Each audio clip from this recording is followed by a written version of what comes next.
গেছেন না? একটা গাড়ি নিয়ে গেছেন, যে জায়গায় মাহফিল করতেছি সেই জায়গায়। এই মাহফিল পূর্ণমিলনী মাহফিল প্রতি এলাকা গ্রামে সারা বিশ্বে এই উরস শরীফের পূর্ণমিলনী মাহফিল আমাদের উরস থেকে আসার পর দিন আজকে কিন্তু আমরা যে মাহফিলটা করছি রোজার আগে, আজকে আমাদের পূর্ণমিলনী মাহফিলের শেষ। এরপর রমজান আসছে, আমরা জায়গায় জায়গায় ইফতারি করব, ইফতারি মাহফিল করব। সকলেই মাহফিলে উপস্থিত থাকবেন, সকলেই নামাজ পড়বেন, সকলেই রোজা রাখবেন, সকল জাকের ভাইয়ের সাথে কাঁধে কাঁধ মিলিয়ে চলবেন। আমাদের দরবারের যাতে কোনো দুর্নাম না হয়, দরবার নিয়ে যাতে কোনো আলোচনা না হয় যে এই ব্যক্তি দরবারে যায় 2000, 2500, 3000 টাকা খরচ করে কিন্তু নামাজ পড়ে না, এই বদনামটা করবেন না। কেউ আমাদের পীরকে, আপন মুর্শিদকে ছুটো করবেন না। আপনাদেরকে অনুরোধ করে বলি, রোজা রাখবেন, তারাবি পড়বেন, নামাজ পড়বেন, জাকের ভাইদের সাথে মিলেমিশে চলবেন। 2-4-5 জন জাকের ভাই বসবেন, আলোচনা করবেন, দরবার নিয়ে কথাবার্তা বলবেন, ঝগড়া বিবাদ করবেন না। আমাদের দরবারে যাওয়ার পর নামাজ কি কেউ বিঘাত হয় না? 5 ওয়াক্ত নামাজ হয় না? জিকির আকসার হয় না? সকল কিছুই কার্যকারী হয়। আমাদের দরবারে এমন কোনো হাদিস দলিলে যাহা আছে, কোরআন কিতাবে যাহা আছে, সকল কিছুই তো আলোচনা হয়। এইগুলি মসজিদ আছে, মাদ্রাসা আছে, এতিমখানা আছে, সর্বকিছুই আছে। আমরা দরবারে যাওয়ার পরে যদি আমরা সকল কিছু মানতে পারি, দরবার থেকে আইসা কেন মানবো না? আপনারা সকলে রাজি আছেন নামাজ পড়বেন? সকলে হাত আঙ্গায় বলেন সকলে নামাজ পড়বেন। নামাজ থেকে বঞ্চিত হবেন না। আমাদের মাধ্যমে যাতে কেউ সুযোগ না পায় যে ফরিদপুর 88 যাওয়া আসা করে ওরা নামাজ পড়ে না, এই কথা যাতে কেউ না বলতে পারে। আমাদের পীর এমন একজন মহান অলি, বিশ্ব অলি, কাজাওয়া ফরিদপুরি কেবলাদান হুজুর,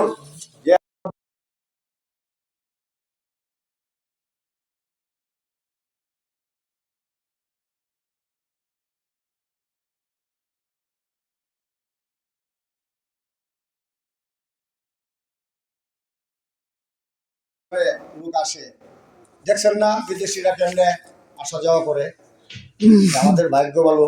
একদিন আমার কেবলাদান হুজুর বলতেছেন যে বাবা, আমি এমন একজন দরদি, দরবারে ছিলাম, গোলামি করতাম। আপনার দাদা পীর পাবনা এনায়েতপুরের 30টি বৎসর আমি উনি গোলামি করলাম আপনার কেবলাদান হুজুর দাদা পীরের কদমে। বাবা, পেট ভরে খানা খাইতে পারি নাই, সেই কষ্ট তো বাবা আপনারা এই আমার দরবারে এসে কেউ করেন না। যখন খাইতে বসলাম, কাতারের মাধ্যমে খানা দিতেছে, আপনার দাদা পীর কাতার দিয়া হাটে, তখন আমি খাইতে বইলাম। অন্যরা পাতে গোস্ত বাবা, কিন্তু আমার পাতে কোনো গোস্ত নয়। অন্যরা হাড্ডি খাইয়া পারলো, আপনার দাদা পীর আমাকে এই একটা হাড্ডি আমার পাতে দিল। এই হাড্ডিটা আমি সাটে খাইছি। আর আপনারা কত সুন্দর বাজার পাইছেন, কেমনে আপনারা কত ভাবে এই দরবারে আসিয়া মহাব্বত করতেছেন, সেই কষ্ট আমি আপনার দাদা পীরের দরবারে আমার আপন মুর্শিদের বাড়িতে করছি। শেষ বিদায় যখন কেবলাদান হুজুর পাবনা এনায়েতপুর থেকে এই ফরিদপুর 88 অজয়পাড়া গ্রামে যাবে, তখন দাদা হুজুর বললেন যে বাবা হাসমতুল্লাহ, তো খানা খাওয়া যাওয়ার দরকার আছে। ঠিক আছে বাবা, আপনার লবণটা একটু চেক করে দেখুন। কোন পাতিলের মধ্যে লবণ চেক করছে, তো বাবা হয়েছে? জি হুজুর। জি হুজুর। আচ্ছা বাবা, ঠিক আছে যান। তো বাবা একটি কথা বলতে চাই, আপনি তো বিদায় নিছেন, আপনাকে বিদায় দিছি, আপনি যাবেন গা আপনার স্থানে। দেখেন তো বাবা, বসি ফেলায় একটা মাছ মারতে পারেন নাকি এই পুকুরে? যে পুকুরে মাছ মারার কথা বলছেন কেবলাদান হুজুর দাদা পীর, সেই কুকুর ফাটিয়া সোহায়া একবারে মেলে রয়েছে, পানি নাই। যান বাবা বসি লিয়ে গেব। তখন এই পুকুরে কেবলাগঞ্জ হুজুর বসি পারলেন, এই কেবলাগঞ্জ হুজুর বসি পারলেন। সন্ধ্যা পুকুরে মাটি ফাটিয়ে রয়েছে, এই পুকুরে কেবলাগঞ্জ হুজুরের বসির মধ্যে এক বিরাট মাছের ধরল। তখন এই কেবলাগঞ্জ হুজুর এই মাছ নিয়ে দাদা হুজুরের কাছে গেলেন। তো বাবা যান, আপনার জয় হয়েছে বাবা, আপনার এই জয়। তে মহান দাদা হুজুরের দয়া আজকে এই বিশ্ব জাকের মঞ্জিল বিশ্ব হয়েছে, বিশ্বের মানুষ আছে, বিশ্ব মিলন মেলা। তা আমাদের দরবারের যারা সমালোচনা করে কিচ্ছু আসে যায় না। পদ্মা, মেঘনা, যমুনা, এই পদ্মা নদীর মাধ্যমে পদ্মা সাগরে 10-20টা কুকুর মারিয়ে না ফালায়, পানি দুর্গন্ধ হবে? পানি দুর্গন্ধ হবে না। তা আমাদের দরবারের বিষয় যারা সমালোচনা করে এই তারাই দরবারে গিয়ে খেজমত করতেছেন, কিন্তু এই সমালোচনায় আমাদের দরবারে মান বাড়বেও না, মান কমবেও না। এই বিশ্ব জাকের মঞ্জিল বিশ্বেরই থাকবে, চিরদিন থাকবে, কিয়ামতের আগ পর্যন্ত থাকবে। এই দরবারের সম্মান আমি আপনি কমাইতে পারবো না।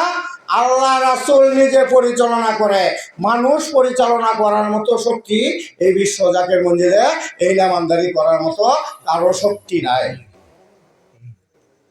30-35-32 হাজার কর্মী কাজ করে, তারাই কি কাজ করে শেষ করতে পারবে এই কোটির কোটি মানুষের মাধ্যমে?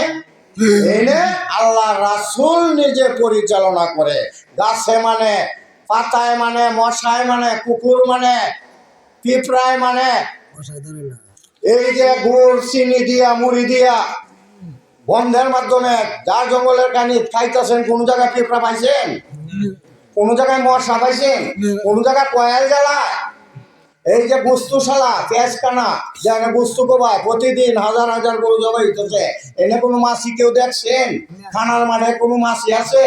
যে মাছিও মানে উড়স ছাড়া গিয়ে দেখবেন দরবারে লক্ষ লক্ষ কোটি কোটি পাখি ওরা উড়তেছে গাছের মধ্যে, কিন্তু উড়স আসলে এই পাখিগুলা কোথায় যায়? এইগুলি ধ্যান করে দেখবেন। এই যে 2000 চোলা জ্বলে, এই 2000 সোলার ছাই কোথায় যায়?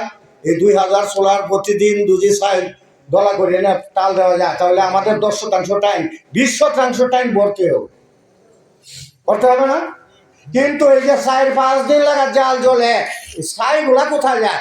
লক্ষ্য করছেন কেউ? আপনার অলি, আমার অলি, বিশ্ব অলি, খাওয়া ফরিদপুরি এমন একজন মহান অলি যে আমরা ভাগ্যের গুণে পাইছি, যে আমাদের ভাগ্য ভালো। যারা না গেছেন তাদেরকে দাওয়াত করি, তারা যাবেন, মন্দ বলবেন না। মন্দ বলবেন না, আপনি একা একা যাবেন, গিয়া পরে বলবেন যে ভাইজান আমি তো আপনাদের দরবারে গেছিলাম। তো যারা মন্দ বলে তারাই কিন্তু এই দরবারে যায়।